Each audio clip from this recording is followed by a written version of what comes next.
Notre invité ce matin sur cette news, Didier Arinaud, directeur de ProTourisme. Bonjour Didier. Bonjour Thomas. Et merci d'être avec nous en direct ce matin sur CNews. On vous a invité ce matin pour faire le bilan des vacances parce que ce week-end c'est le chassé-croisé des juilletistes et des Haussiens. Il y a ceux qui rentrent et qui pleurent et ceux qui partent avec le sourire. Faisons d'abord le bilan de ce mois de juillet 2018.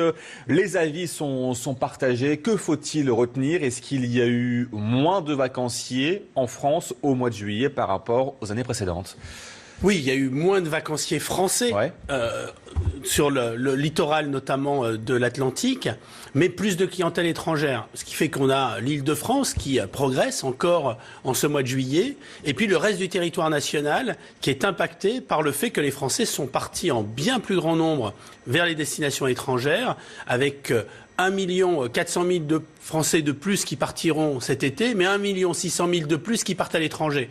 Donc le solde, en ce mois de juillet, il est négatif pour la destination France, avec des réservations qui se sont faites beaucoup plus tardivement du fait de la Coupe du Monde de football. Il y a eu un vrai impact. Il y a eu un vrai impact qui attendait... C'est-à-dire qu'on reste à la maison pour voir le match et ils ont eu raison finalement. Ils ont eu raison, ils attendaient la fin. On l'avait vu en 2014, la France avait été éliminée. Le lendemain, en quart de finale, le lendemain, il y avait une accélération de 25% des réservations sur les sites de voyage. Là, les Français sont allés au bout.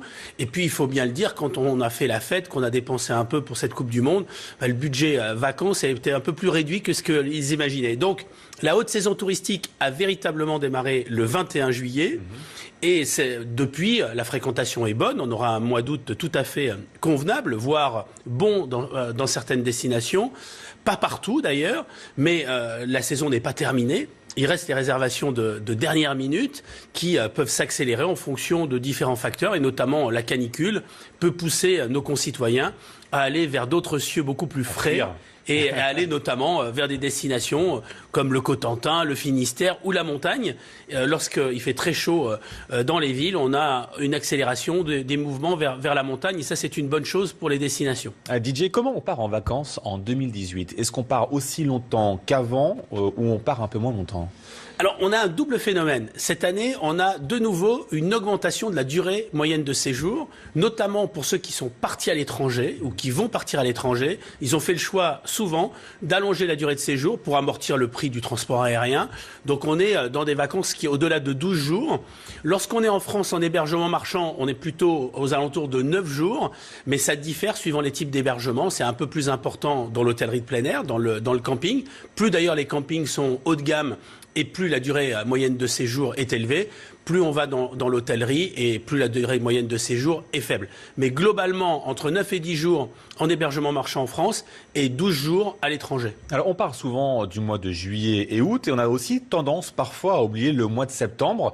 Est-ce qu'il y a une vraie clientèle au mois de septembre, et est-ce que le mois de septembre fait aussi partie de ces mois d'été où on part en vacances ? Le mois de septembre, comme le mois de juin, on voit bien que le tourisme n'est plus un tourisme estival de juillet-août, même si quand même, parmi les partants, la moitié des partants à l'année partent au mois d'août. Sur le seul mois d'août, c'est la moitié des partants à l'année qui décident de partir. Ça ne signifie pas pour autant qu'ils ne font pas d'autres séjours. Mais on voit bien qu'il y a une accélération, d'ailleurs, de la fréquentation, une hyper-fréquentation au mois d'août. Donc on parle d'étaler la saison touristique, mais cette année encore, on risque d'avoir une hyper-fréquentation dans certaines zones touristiques.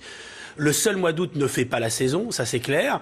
On l'a vu, un mois de mai qui a été plutôt bon pour le tourisme hexagonal, mais bon en référence à une année qui était moyenne l'an dernier avec les élections. Donc pour l'instant, le solde dans les villes est positif. Le solde dans les destinations de tourisme balnéaire, il est encore négatif parce que le printemps était un peu moins bon que ce que l'on pouvait imaginer.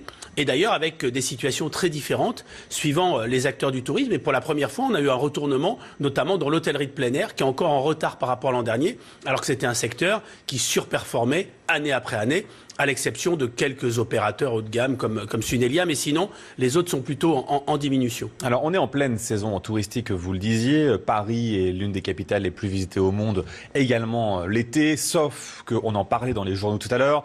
Il y a eu la panne gare Montparnasse